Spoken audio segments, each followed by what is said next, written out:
اعوذ باللہ من الشیطان الرجیم بسم اللہ الرحمن الرحیم۔ کسی مریض کی عیادت ہمیں کیسے کرنی ہے کہ مریض کے پاس بیٹھ کر ادھر ادھر کی فضول باتیں کرنے کے بجائے دعا کرنی چاہیے اور ایسی بات کہنی چاہیے جس سے مریض کو فائدہ ہو اور اطمینان حاصل ہو۔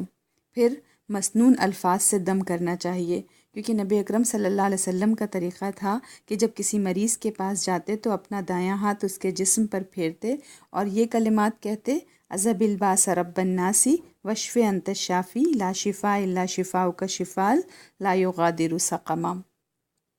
آج کی حدیث نمبر 30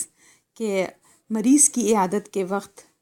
یہ دعائیں پڑھنی چاہیے۔ ان ابن عباس رضی اللہ عنہما عن النبی صلی اللہ علیہ وسلم قال: من عاد مریضا لم يحضر اجله فقال عنده 7 مرار اسأل الله العظیم رب العرش العظیم ان یشفیک الا عافاہ اللہ من ذلک المرض، رواہ ابو داود۔ حضرت عبداللہ ابن عباس رضی اللہ عنہ سے روایت ہے کہ نبی اکرم صلی اللہ علیہ وسلم نے فرمایا: جس شخص نے ایسے مریض کی عیادت کی جس کی موت کا وقت ابھی نہیں آیا اور اس کے لیے 7 مرتبہ یہ دعا مانگے: عرش عظیم کے مالک عظمت والے اللہ سے میں سوال کرتا ہوں کہ تجھے شفا اور عافیت عطا فرمائے، تو اللہ اس مریض کو شفا دے گا۔ اسے ابو داود نے روایت کیا ہے اور یہ حدیث صحیح ہے۔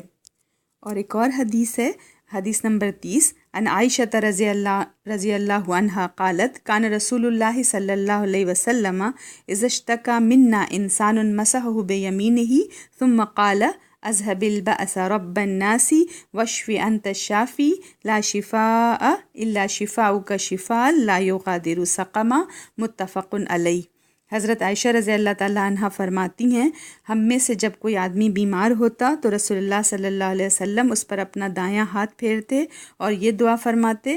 اے لوگوں کے رب، اس بیماری کو دور فرما، تو ہی شفا دینے والا ہے، لہٰذا شفا عطا فرما، شفا صرف تیرے ہی طرف سے ہے، ایسی شفا عطا فرما جو کسی قسم کی بیماری نہ چھوڑے۔ اسے بخاری اور مسلم نے روایت کیا ہے۔